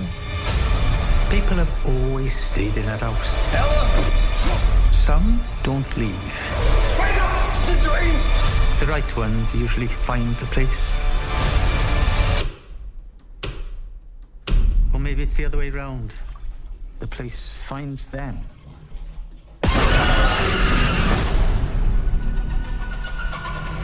So, you should have left. I mean, this doesn't fit in with any of the sort of bunches that I'm making for episodes in this whole bunker project, but there was an uneven number of days in the calendar. I get enough to make 5 episodes or 5 groups of 6, and I had one day that I could make a random movie pick, and I wanted something that was relatively new for the Halloween season, and I wanted something that I was kind of excited about, that wouldn't be homework, that I could maybe, quote, look forward to. So, You Should Have Left is an adaptation of a novel, and it is written and directed by David Koepp, and it reunites him with star Kevin Bacon. The two of them had previously done another horror movie, which is an adaptation of a Richard Matheson novel called Stir of Echoes, and that is a very fine piece of ghost filmmaking from the late 90s. In fact, I'm a really big fan of that movie. And I've sort of tracked his career. He's written a lot of interesting movies. Even the bad ones are at least memorable. Like, he wrote I Come in Peace, that old Dolph Lundgren, action stupidity, or Toy Soldiers, or, he wrote Jurassic Park and Carlito's Way. He wrote the kind of maybe underrated Ron Howard movie, The Paper.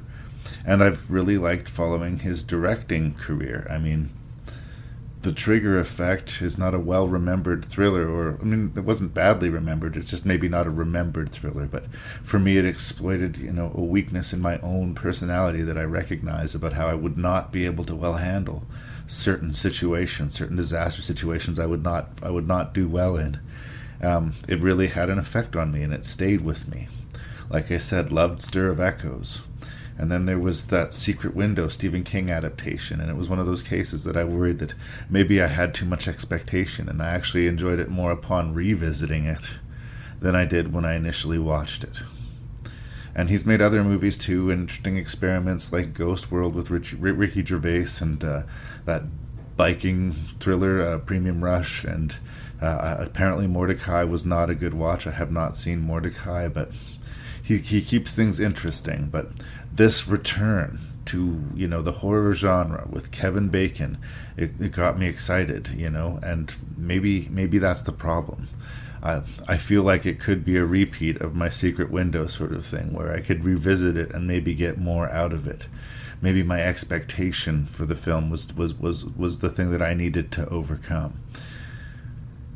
I wanted the movie to be really good, and I was excited, and maybe that could undo me. And this is, again, my first pass. Like, I reserve the right to, on another episode of Rank and Review with a proper guest, have another whack at this movie. But I gotta be honest about how I feel initially on my very first pass.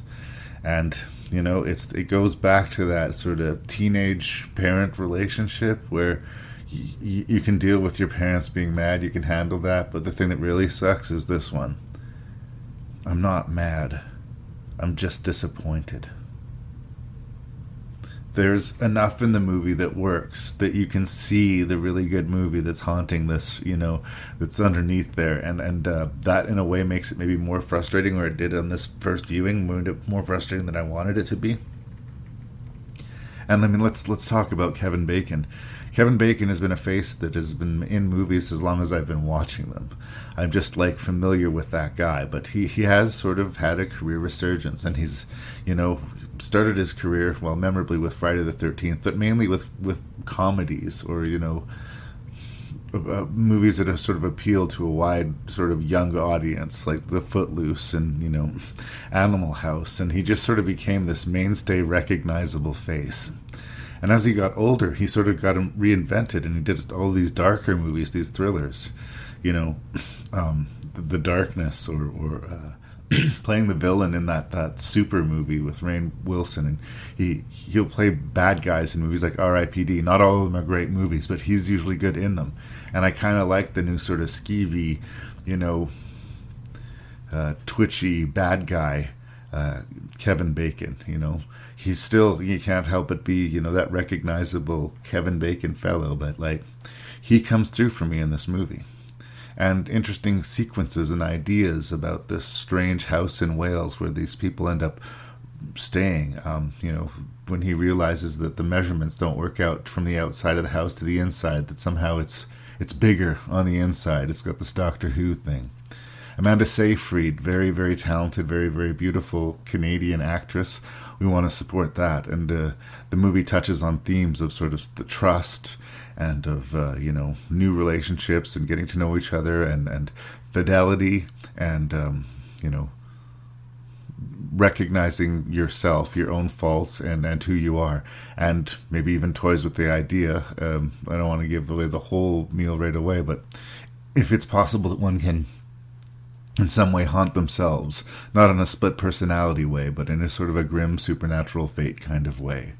It's not exactly a ghost movie, it's not exactly not a ghost movie, and it's got a lot of interesting character beats and a lot of interesting psychological nerves to it. Let's play the tension of the trust, and is Amanda Seyfried on the level? Is Kevin Bacon on that level? We know that there's going to be a story about his past that's going to sort of, give a reason for why he is a target for all of this darkness. And I'm not exactly right about all of my predictions, but I'm not exactly wrong about all of my predictions.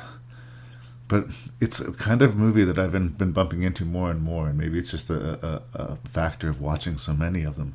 It's a movie full of scenes that by themselves work for me, that are good scenes in their own way. But when you take all those good scenes and string them together, it just kind of added up to okay. I feel strangely unmoved by the movie.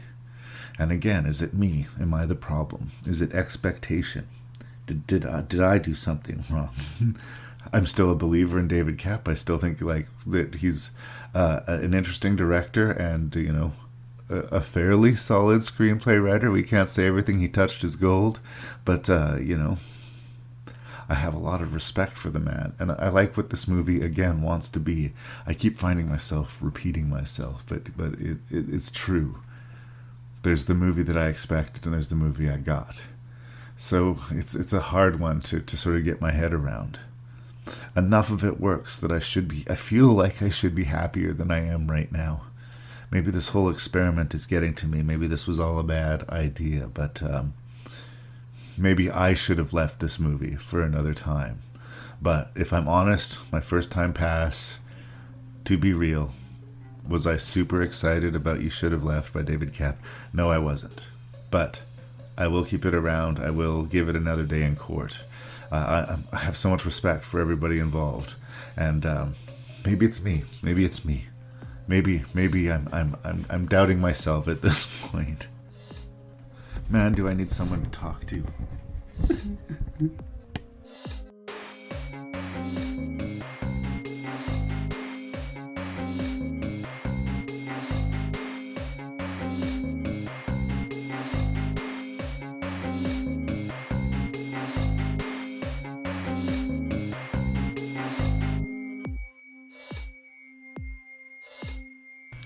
Congratulations for making it through the first episode of the Bunker Diaries Cheap Scares. I promise there will be no more Clive. That was just a sort of little cameo appearance, so if that rubs you the wrong way, you don't have to worry about Clive. He's back in his cage, I hope, somewhere.